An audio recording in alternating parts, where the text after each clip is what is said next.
Apakah gempa Partai Golkar ini akan mereda atau gempa ini akan berubah menjadi tsunami di Partai Golkar yang akhirnya menghempaskan seorang Ketua Umum Partai Golkar, Airlangga Hartarto.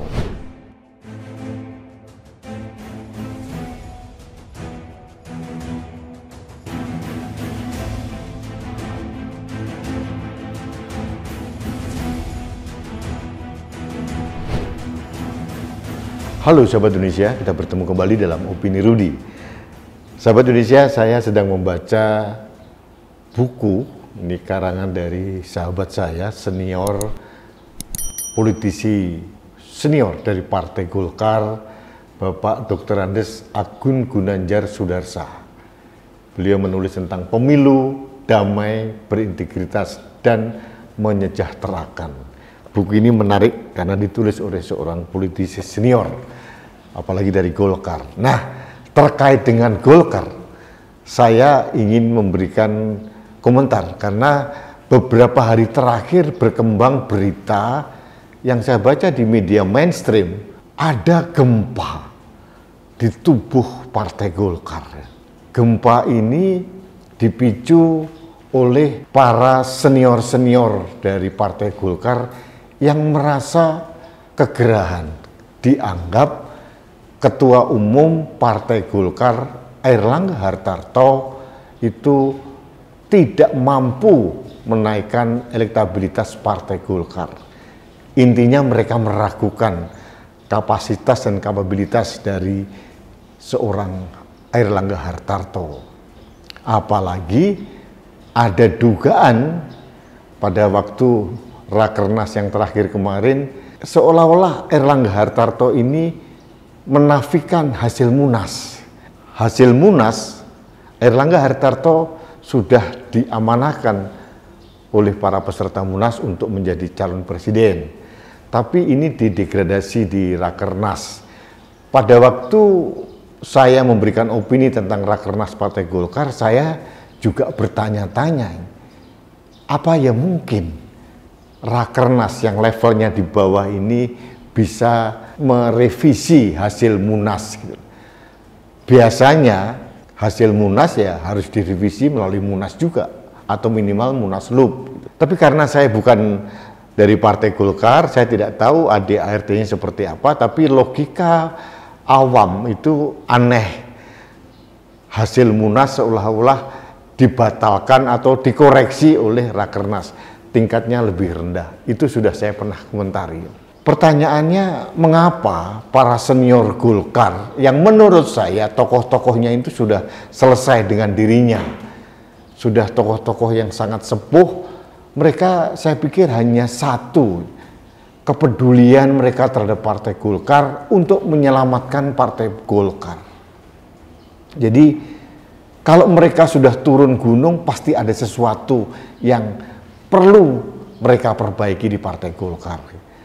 Mungkin ini penting, ini Pak Airlangga Hartarto selama ini kurang mengurangkan, kalau bahasa Jawa itu kurang wongke para senior-senior Partai Golkar, sehingga masukan-masukannya mungkin sering diabaikan, atau mungkin dalam keputusan-keputusan penting Pak Airlangga Hartarto tidak melibatkan saran masukan dari para senior-senior Golkar. Mungkin ini analisis saya karena saya orang luar gitu loh. Pertanyaannya, apakah suara-suara dari para senior Golkar, apalagi kemudian ada pertemuan di rumah Ketua Dewan Pakar Partai Golkar Agung Laksono, salah satu senior Golkar Ridwan Hisyam juga menyampaikan perlu adanya Munaslup. Tokoh-tokoh yang lain juga memberikan opini senada gitu.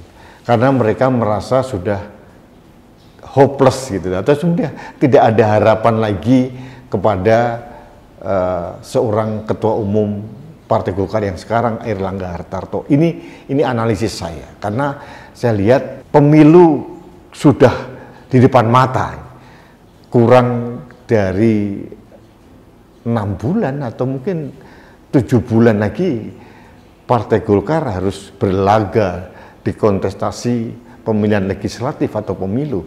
Tapi memang sampai detik ini saya melihat Golkar belum bertindak apa-apa. Pertama, capresnya siapa, cawapresnya siapa, atau Golkar berkoalisi dengan siapa, itu juga belum jelas. Kegambangan-kegambangan ini yang mungkin dilihat oleh para senior Golkar, seorang ketua umum Partai Golkar tidak mampu mengendalikan atau menjadi nakhoda dari kapal besar yang bernama Partai Golkar.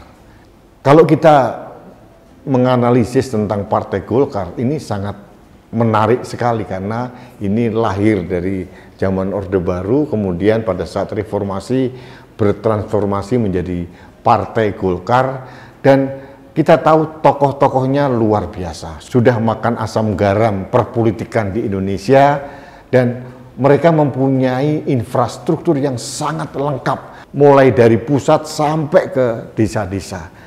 Golkar ini sudah mengakar sebetulnya, tapi karena pengelolaannya kurang maksimal sehingga terlihat akhir-akhir ini jarang sekali orang membicarakan Partai Golkar. Sehingga saya bisa mengerti mengapa para senior Partai Golkar ini agak khawatir terhadap elektabilitas Partai Golkar pada pemilu tahun 2024. Dan mereka kelihatannya terkesan akan menyelamatkan Partai Golkar, jangan sampai Golkar terpuruk. Sekarang Partai Golkar sudah menempati nomor 2 jumlah kursi di DPR gitu. Sudah 100 lebih. Tapi kalau kita melihat akhir-akhir ini kelihatannya memang ada kecenderungan Partai Golkar akan mengalami penurunan dalam elektabilitas. Nah, ini mungkin, ini bagi saya mungkin saja ini yang menjadi concern dari para senior Partai Golkar, sehingga mereka turun gunung mendorong diadakannya Munas luar biasa. Karena bagi mereka kepemimpinan Erlangga Hartarto sudah tidak perform lagi untuk menakodai Partai Golkar, sehingga perlu ada langkah-langkah crash program, langkah cepat untuk menyelamatkan Partai Golkar jangan sampai mengalami penurunan. Itu mungkin yang akan terjadi. Saya tidak tahu sampai sejauh mana perencanaan Munaslup ini, karena sampai detik ini terlihat DPP Partai Golkar tetap menolak. Mereka mengatakan Partai Golkar baik-baik saja, soliditas di Partai Golkar tetap baik gitu. Tapi bagi saya ini semacam penolakan terhadap realita. Seharusnya menurut saya Pak Erlangga Hartarto mulai bersikap humble atau rendah hati untuk sowan ke senior Partai Golkar, mohon arahan. Jadi bukan merasa dia ketua umum tidak tergoyahkan gitu. Karena menurut saya di partai manapun mekanisme Munaslup ini diatur juga gitu.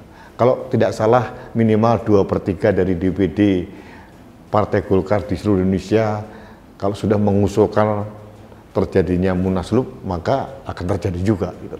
Jadi langkah-langkah pengabaian atau penolakan terhadap realita ini yang menjadi titik lemah dari Ketua Umum Partai Golkar yang sekarang menurut saya. Jadi kita rakyat sedang menunggu apa yang akan terjadi di Partai Golkar, tapi bagi saya sedikit agak membingungkan karena manakala partai-partai yang lain sudah mulai persiapan tancap gas menghidupkan mesin partainya untuk menghadapi pemilu atau Pilpres tahun 2024, ternyata di Partai Golkar masih ada masalah secara internal. Jadi menurut saya memang langkah cepat atau crash program ini penting untuk dilakukan, entah melalui Munaslup atau melalui mekanisme yang lain, sehingga Partai Golkar bisa diselamatkan. Karena mau tidak mau, Partai Golkar juga merupakan soko guru perpolitikan nasional, harus diselamatkan.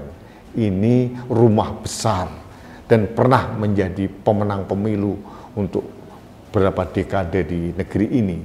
Jadi tidak mungkin rasanya rumah besar dinakodai orang-orang yang tidak kapabel.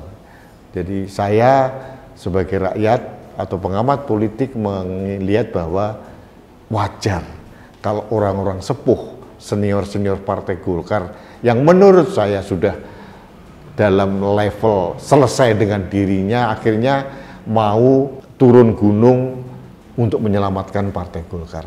Sekarang berpulang pada elit-elit Partai Golkar yang ada di DPP, apakah mereka tetap kekeh denial atau mungkin tidak mau mengakui realita yang ada, atau mereka berbalik untuk melakukan konsolidasi dengan rendah hati, merangkul kembali para senior-senior Golkar ini. Kita tidak tahu apa yang terjadi, tapi menurut saya rakyat sedang menunggu apa yang terjadi. Apakah gempa Partai Golkar ini akan mereda, atau gempa ini akan berubah menjadi tsunami di Partai Golkar yang akhirnya menghempaskan seorang Ketua Umum Partai Golkar, Erlangga Hartarto. Saya tidak tahu. Kita lihat saja perkembangannya dan rakyat menunggu kabar selanjutnya dari elit-elit Partai Golkar. Baik sahabat Indonesia, terima kasih Anda telah mengikuti Opini Rudi.